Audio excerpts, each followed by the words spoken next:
And so this is why I think this historical work is so important. I found this from Naomi Klein to be a very interesting take on the subject of the conflict in Gaza, speaking about the Holocaust and the lessons to be learned on the subject of othering. Link to the full video in the description below. Because what's actually happening is real remembering, in that this event that has been lifted out of history and that we're told we can't trace the lines that created it, and we can't look at the lines that happened afterwards. We have to just see it as this rupture in time and space.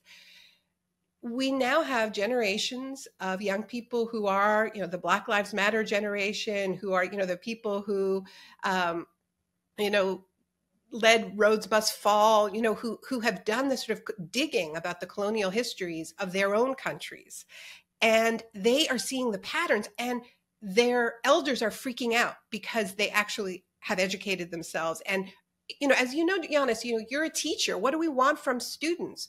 We want them to be able to think critically, to recognize patterns, not just to memorize, like a rule. Don't be mean to Jews. No, that's not the lesson. The lesson is don't practice othering. Don't create an in-group and an out-group.